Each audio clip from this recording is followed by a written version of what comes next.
8,000 साल पुराना इसको कहते हैं। संस्कृत का वर्ड है योगा। हॉस्पिटल्स देखे किस तरह से भरे हुए हैं, डॉक्टर्स हमारे पास कम है, पेशेंट्स ज़्यादा हैं। जब तक आप अपनी दोनों बॉडीज़ पे काम नहीं करेंगे ना, आप हेल्दी फील नहीं करेंगे। अगर खुदा ना खास्ता आपकी जीन्स में भी कोई प्रॉब्लम आपके पेरेंट्स की तरफ से, फोर फादर की तरफ से आया है, जैसे कि डायबिटीज़ होती है, हाई ब्लड प्रेशर, अगर आप रेगुलर योगा करते हैं तो वो भी आपके जीन्स से बाहर निकाल के फेंकें। और इवन मैं 20 ईयर से योगा क्लासेस देती हूँ। मेरे पास जितने लोग भी आते हैं, चाहे उनको हार्ट प्रॉब्लम हो, इवन कैंसर तक के पेशेंट को क्योर किया है। अगर आप मेरे कहने पे 1 मिनट के लिए सिर्फ डीप ब्रीदिंग करें ना, तो अभी आपका मूड चेंज। कहाँ से इसका आगाज़ होता है, कहाँ से इसकी हिस्ट्री आ रही है और योगा के मायने क्या है, फिर हम इसके ऑब्वियसली इफेक्ट्स पर भी बात करेंगे।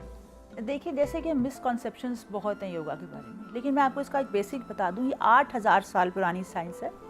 8,000 साल पुराना इसको कहते हैं। संस्कृत का वर्ड है योगा। योगा की मीनिंग क्या है? यूनिटी। अब यूनिटी किसकी? Mind, body and soul. सही। अब आपको जो मुझे नज़र आ रहा है, हमारा एक फिजिक नज़र आ रही है, लेकिन इसकी 3 लेयर्स है। एक एनर्जी की लेयर है, एक मेंटल बॉडी है, एक एनर्जी बॉडी है, एक फिजिकल बॉडी है। अब आप कुछ भी कर लें, आप वॉक कर लें, जिम कर लें, कैलिनेटिक्स कर लें, एरोबिक्स कर लें, आप अपनी फिजिकल बॉडी पे काम कर रहे हैं। ना ही अपनी मेंटल बॉडी को आपने उसमें शामिल किया, ना एनर्जी बॉडी को, जिसे सोल कहते हैं।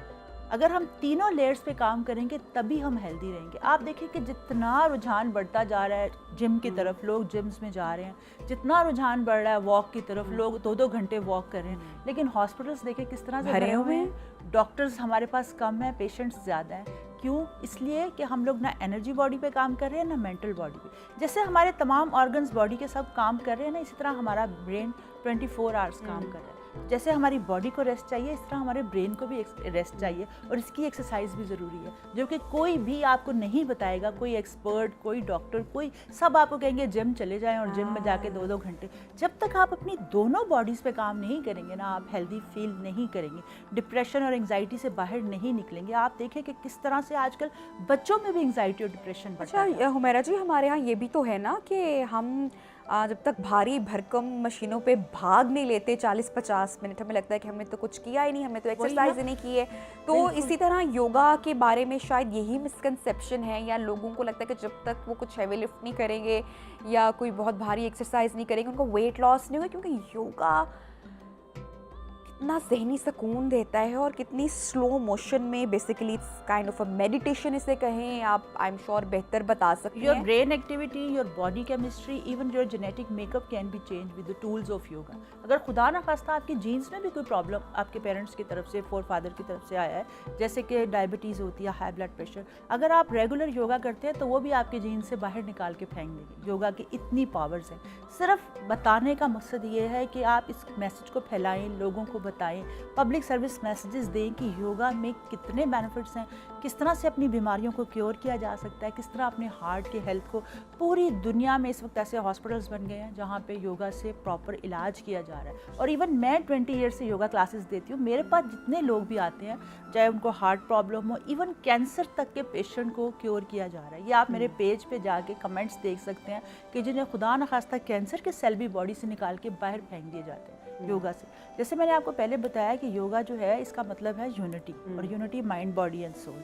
जब हम तीनों लेयर्स पे काम करते हैं, जब हम प्रॉपर ऑक्सीजन इनहेल करते हैं, जब हम प्रॉपर अपने ब्रेन की एक्सरसाइजेस करते हैं, मेडिटेशन करते हैं, और जैसे कि आप कह रही हैं कि हमारा सेटिस्फेक्शन नहीं होती कि हम जिम में जाके हैवी वेट ना उठाएं, तो देखिए फीमेल के लिए तो हैवी वेट उठाना अच्छा भी नहीं है ना। उनमें तो वो अल्लाह ताला ने वो हार्मोन ही नहीं प्रोड्यूस किए। टेस्टोस्टेरोन चाहिए होता है आपको वेट लिफ्टिंग करने के लिए, मसल्स बनाने के लिए। फीमेल तो जितना मर्जी वेट उठा लें, उनका उनसे से मसल वो गेन नहीं कर सकती। और जो फॉरेनर्स हैं जो अपने मसल्स बनाती हैं, जो बॉडी बिल्डिंग करते हैं, वो लोग फिर वो इंजेक्ट करते हैं, हार्मोन इंजेक्ट करते हैं। जी। लेकिन योगा में मैं आपको ये बताती चलूँ कि इसमें हेड टू टो, योगा एक ऐसी एक्सरसाइज है जो हेड टू टो आपके हर मसल पे काम करती है। हमारे इसमें बहुत सारे आसनास हैं, 3000 से ज़्यादा आसनास। उस पर मैं बात करूँगी, लेकिन मैं ज़रा मेंटल पीस को इसके साथ लाजमी रिलेट करना चाहूँगी। और उसकी रीज़न ये है कि हमारी लाइफ में जिस तरह से अफरा तफरी का आलम है और भगदड़ सी मची हुई है, देखिए पार्क में जो लोग वॉक कर रहे हैं, उन्होंने बैंड पहना हुआ है, वो भी देख रहे हैं कितनी कैलोरीज बर्न कर ली, कितने स्टेप। और जिस स्ट्रेस की आपने बात की, योगा इससे कैसे कम करता है और दिन में कितने मिनट्स रिक्वायर है हुमैरा जी हमें योगा करने के लिए, मैं ये जानना चाहूँगी आपसे। अच्छा, अब देखिए, इसको हम ना 8 लिम्स ऑफ योगा है, आष्टांगा योगा जिसे कहते हैं ना, इसके 8 लिम्स ऑफ योगा है। इसमें सबसे पहले आता है यम, फिर नियम, फिर आसना, फिर प्राणायाम, फिर प्रत्याहारा, फिर धारणा, फिर ध्यान, फिर समाधि। इसके 8 लिम्स ऑफ योगा। अब इसमें यम जो होता है हमने लोगों का अपना ख्याल करना है, नियम हमने अपनी सोसाइटी का ख्याल करना है, फिर आसनास जो हमने प्रैक्टिस करनी है, जो आप वेट लॉस की बात कर रही हैं, इसमें हम पावर योगा करवाते हैं, जो कि मैंने आपको जैसे पहले बताया, इसमें बहुत तेज़ी से कैलोरीज बर्न होती है। उसके बाद आता है हम जो ब्रीदिंग एक्सरसाइजेस करते हैं, 4th जो आता है प्राणायाम। अब जो आपने ब्रेन की एंजाइटी और डिप्रेशन की बात की, एक्चुअली होता क्या है कि हम जब भी जिम में गए या पार्क में गए या वॉक की, हमने प्रॉपर ऑक्सीजन इनहेल नहीं की। आपसे मैं यहाँ जितने लोग सेट पे मौजूद हैं, अगर सबसे पूछूँ कभी आपने कॉन्शियस ब्रीदिंग की है या आपने कभी बैली ब्रीदिंग की है, आपको कभी एहसास हुआ कि मैंने अपने पेट तक अपने ऑक्सीजन को लेकर गया हूँ? आप तो शैलो ब्रीदिंग कर रहे हैं, जो अल्लाह ने सांस चलाई है बस वही चल रहा है। अगर आप मेरे कहने पे 1 मिनट के लिए सिर्फ डीप ब्रीदिंग करें ना, तो अभी आपका मूड चेंज हो जाए। एक प्रैक्टिस कर लेते हैं, आप, मैं और हमारे जो देखने वाले हैं और जितने लोग हमारे इस वक्त सेट पे मौजूद हैं, तो हम डीप ब्रीथ करते हैं। साथ डीप ब्रीथ के फ़ायदे क्या हैं वो भी जैसे मैंने आपको प्राणायाम बताया, प्राणायाम का मतलब ही है ब्रीदिंग। अब इसमें बहुत सारी वेरिएशंस हैं, इसमें भी 100 से ज़्यादा प्राणायाम है, लेकिन मैं आपको सिंपल बता रही हूँ कि जो आप किसी भी मदद के बगैर कहीं भी बैठे अगर ये करेंगे, आपका मूड फौरन चेंज हो जाएगा। कैसे करना है? लेकिन आपने अर्थ से कनेक्टेड होना चाहिए, ठीक है? योगा में हमने अर्थ से कनेक्टेड, आप चाहे ज़मीन पे, आपने देखा होगा क्रॉस लेग में बैठते हैं, पद्म आसना कहते हैं उसमें, और एक ये मुद्रा लगाते हैं, चिन्ह मुद्रा, ज्ञान मुद्रा कहते हैं इसको। ऐसे आपने लगा के, अगर आप ऑफिस में हैं या कहीं बाहर हैं, जो अगर आप इस तरह से नहीं बैठ सकते, तो आप चेयर पे बैठ जाएं, पाँव आपके फ्लोर के साथ टच हो या फ्लोर पे बैठ जाएं। तो आपने किस तरह से सांस लेना है, नाक से इनहेल करना है, इनहेल थ्रू द नोज। अब आप याद रखें 4 काउंट करते हुए इनहेल करना है और 4 काउंट करते हुए आपने एक्सहेल करना है नाक से।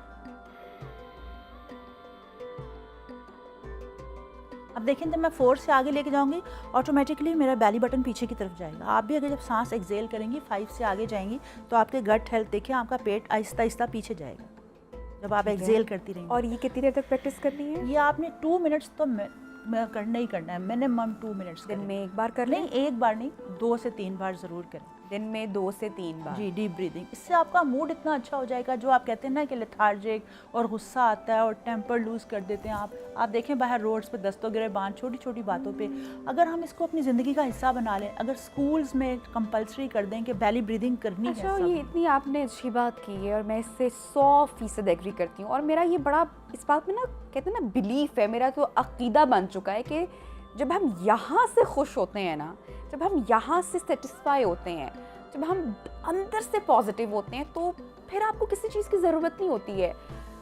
फिर आप महंगे से महंगा लिबास भी पहन लें, और अगर आप यहाँ से सेटिस्फाई नहीं हैं या आपको ज़हनी सुकून नहीं है, आप कभी अच्छे नहीं दिख सकते, आप कभी अच्छे नहीं लग सकते, आपकी कभी वाइब किसी के साथ पॉजिटिवली कनेक्ट नहीं हो सकती है। Positive thinking,